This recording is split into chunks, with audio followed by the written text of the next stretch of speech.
Hello everyone and welcome back to my channel. Today I wanted to do something a little different, a little fun, using some of my mini tarot and oracle decks. Today I wanted to do a video where I separate them between categories of being really spooky decks, really dark decks, and infernal type decks. So I've put all of my dark type decks into those three categories. After I finish this video, I'll probably do another video for like all of my angelic and saintly themed decks, which I have a few of those. So stay tuned for that. So I'm gonna start off, talking about each deck, and I won't spend too much time on each one because these aren't full walkthroughs. These are just me looking at each deck, flipping through a few cards, and describing the deck and why I put it in the category I put it into. So with that being said, I'm going to go ahead and get into the video. So the first category we're doing is all the decks that I consider spooky, which are like usually dark imagery, but in a very lighthearted kind of a way. Think more like Halloween or family friendly type of spooky things. Not all of these decks are family friendly, but I just mean spooky in a lighthearted way for the most part. The first deck I have here is the Nightmare Before Christmas Tarot deck. It's a pretty nice deck. It's grown on me a lot since I purchased it. So there's a lot of dark imagery in the deck. I really like the art style. Some of the cards' arts I don't care for, the way they're drawn or the angles that they're drawn in, but overall I really like the deck. So I figured it'd be a good way to kick off the spooky category of my collection. So this is the Nightmare Before Christmas tarot deck. And this is what the card backs look like. The next deck in this category, I would say, is the Halloween Tarot. And this is what the front of the box looks like. This is the back of the box. The card backs, they're reversible. So the Halloween Tarot is really easy to shuffle, and the artwork actually makes me really happy. So it's one of the decks I use just for a quick daily pull. I haven't used it in a little while because I've been using the Revival Art Tarot deck at the moment, which has, been one of my new favorites. But this is the Halloween Tarot. It's one of my favorite tarot decks. I'm really happy I purchased it. I don't know why I waited so long to buy it, but here it is. So as you can see, there's a lot of Halloween elements because it's a Halloween tarot deck. So this is the Halloween Tarot by Kipling West, I believe. Yes.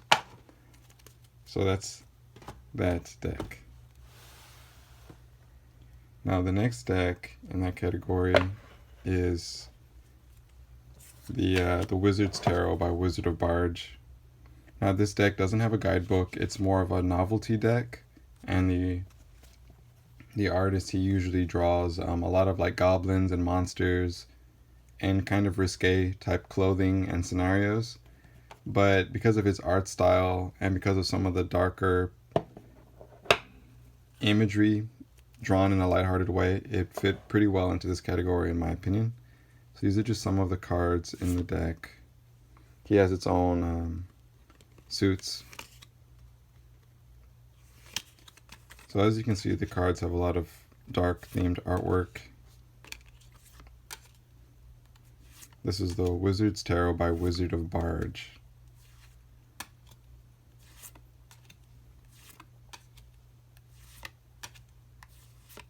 And this is what the back of the decks look like.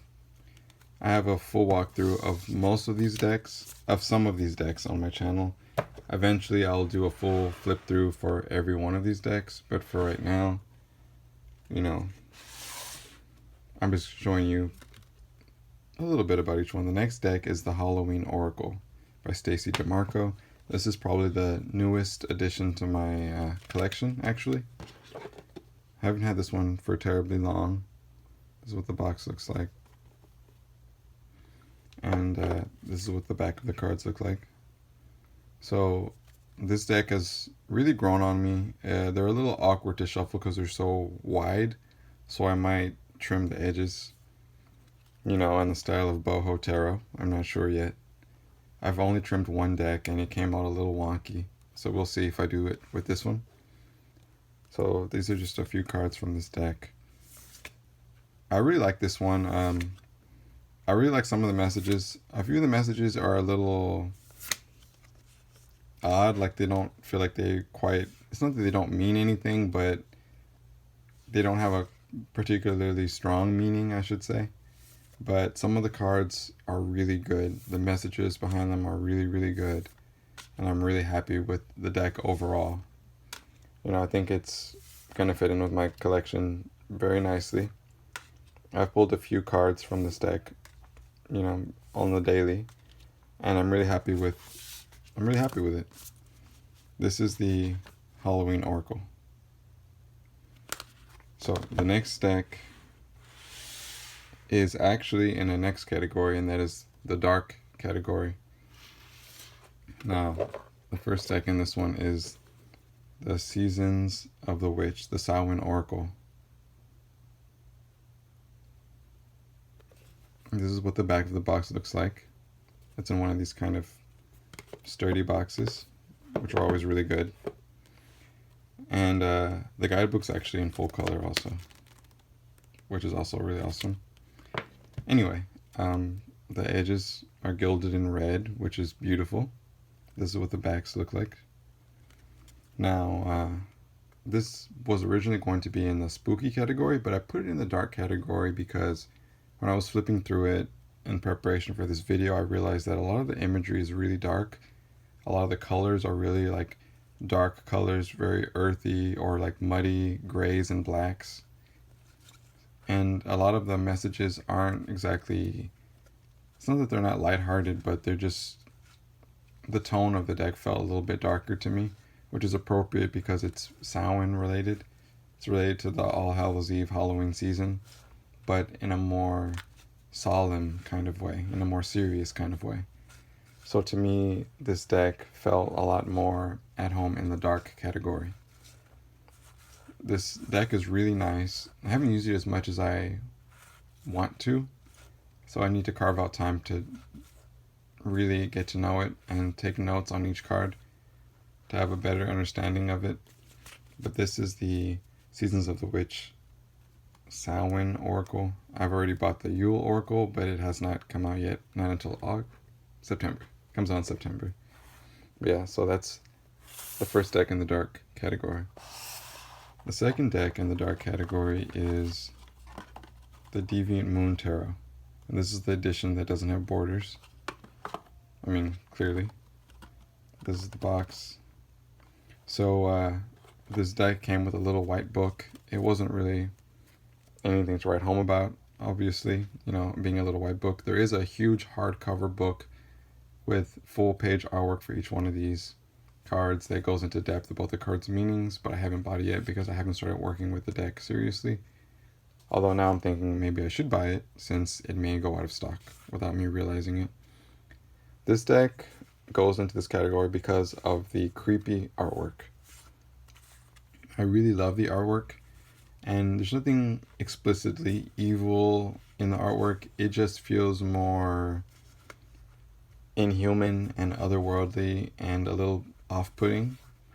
I really, really love the art style. The art style is very stylized. It's very unique to the artist. It was one of the things that attracted me to the deck in the first place. The deck is very strange. It's very beautiful. And I think it was a good idea buying the borderless edition because I usually prefer cards to not have borders for the most part. I think this deck benefits being like this. Anyway, this is the back of the cards. So this is the Deviant Moon Tarot.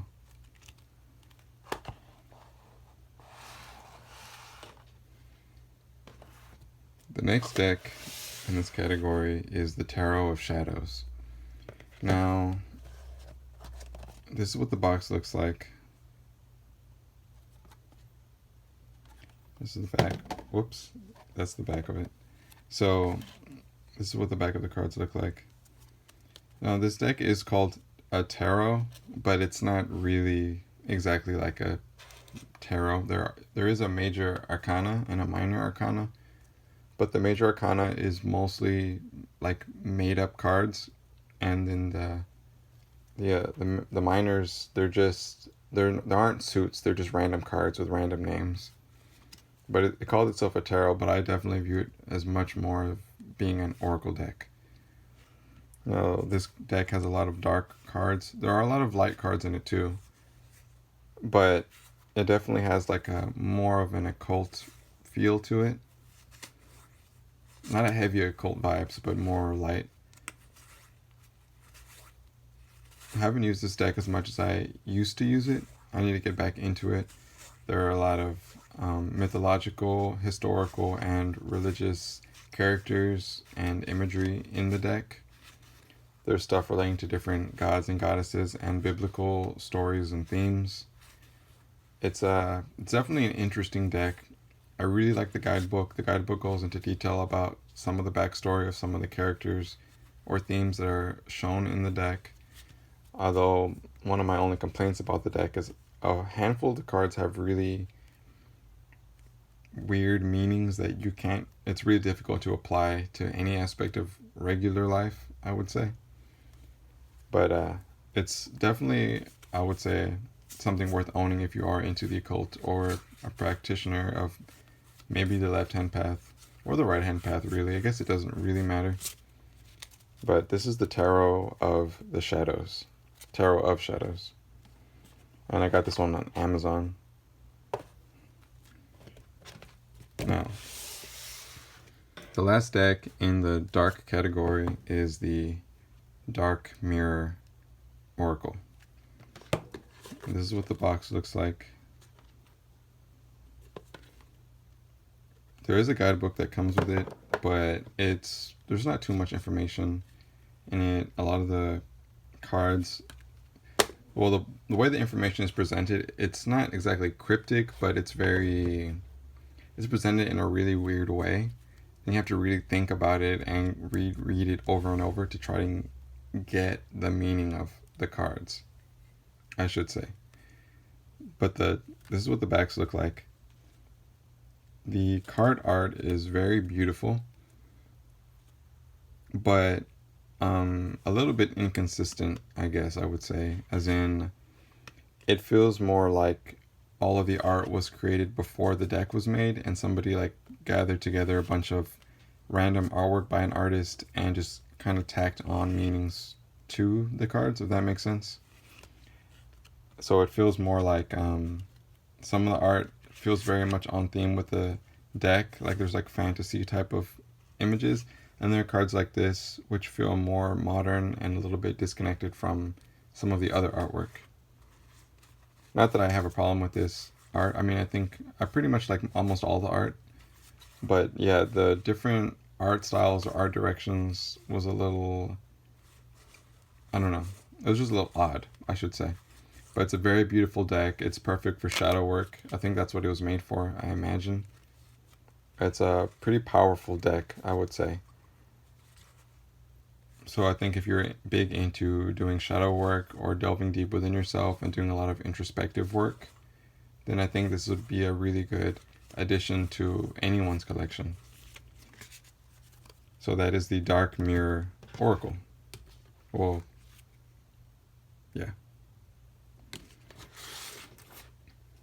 The last category is Infernal tarot decks. So the first one I will start with is the Goetia Tarot in Darkness. This is what the box looks like. You see all these little occult symbols around it. And this is by Fabio Listrani. Also, the box is really nice. Now, this is what the cards look like. This is the backs of the cards.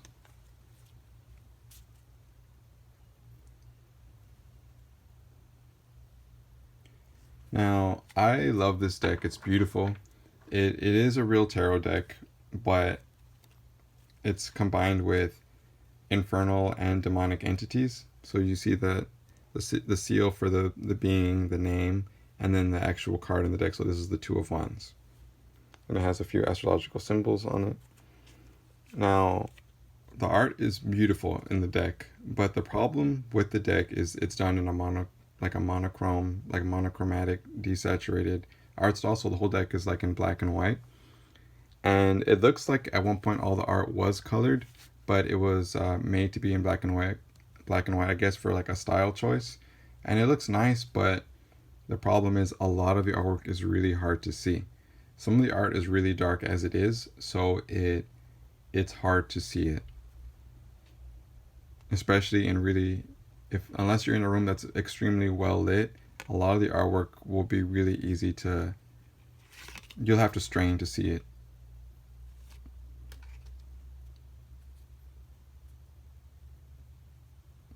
So the artwork looks like it was done on a computer. It doesn't look like it was hand drawn at all, which it doesn't bug me. A few of the card arts look a little weird because of that, but for the most part, all the cards look really nice.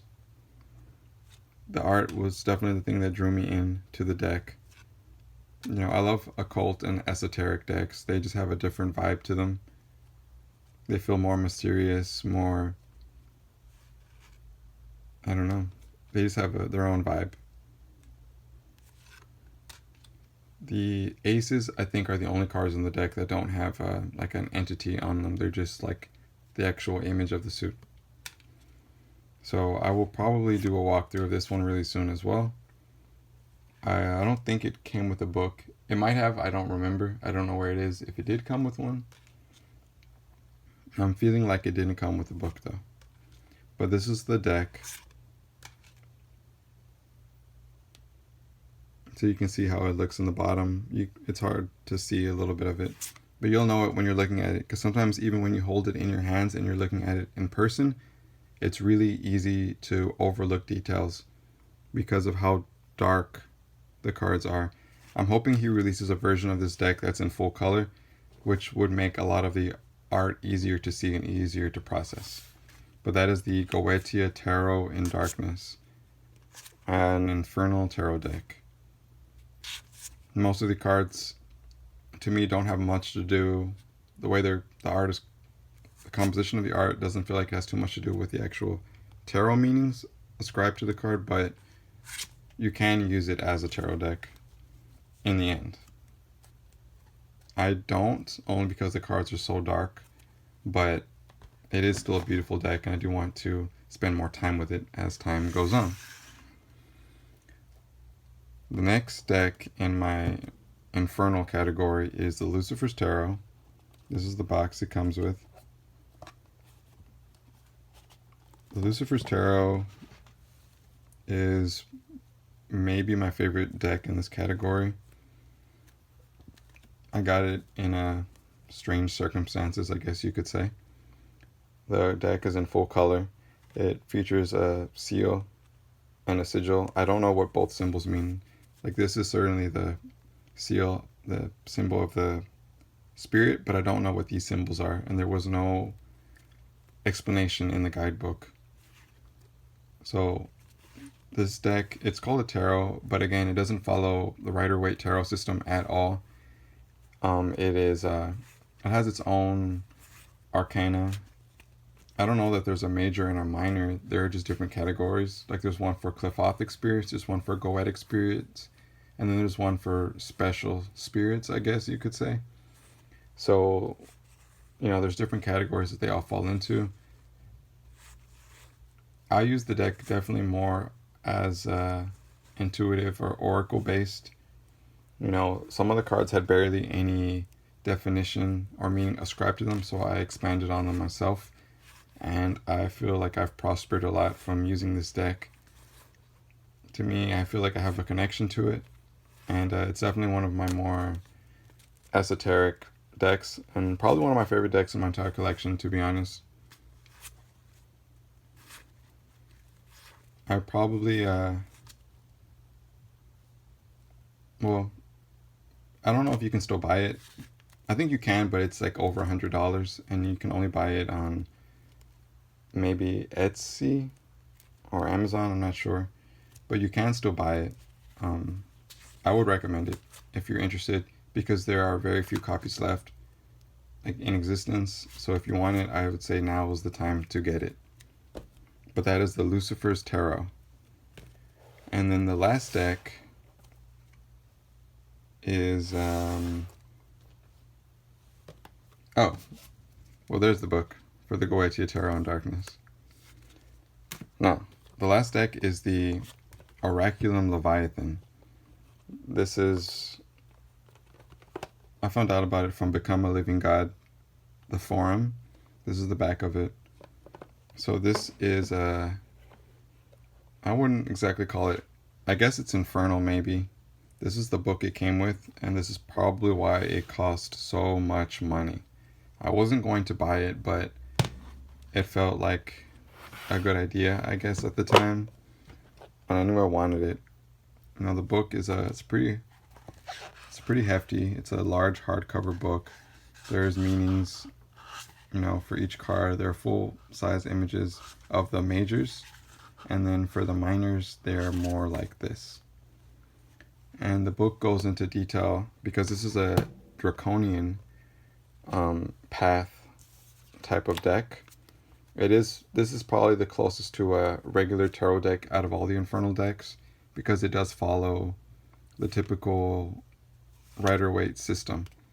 I think a few of the card names are changed in the majors, but this is definitely a very unique and esoteric deck. The imagery is very dark. The whole deck is colored in black and red and grays. So as you can see, there is a lot of dark imagery. The deck is very beautiful. I really like the card backs a lot. So you can see there's like the Clefothic tree. The book itself is very informative. There's a lot of information about the draconian path, I guess, or the path, I guess, that would be associated with this tarot deck, and working with these types of energies. I like the meanings of the cards a lot. I like the way that they are worded in the deck. That's another thing I really liked about it. I'm going to do a full walkthrough of this deck, a full flip through, and give full explanations of the cards as time passes. All the decks that I showed in this video, I plan on doing a full, you know, video dedicated to each deck, you know, but one at a time, I suppose. So that is it. Those are all of my spooky, dark, and infernal decks that I own in my collection. I imagine that the list will grow as time goes on.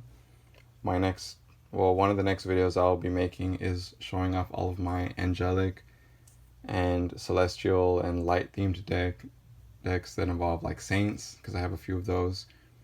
So I'm going to go ahead and end the video here. I just wanted to share some of those different decks with you all. So with that being said, thank you so much for watching, and I will see you all in the next one. Take care and subscribe for more similar content. Bye.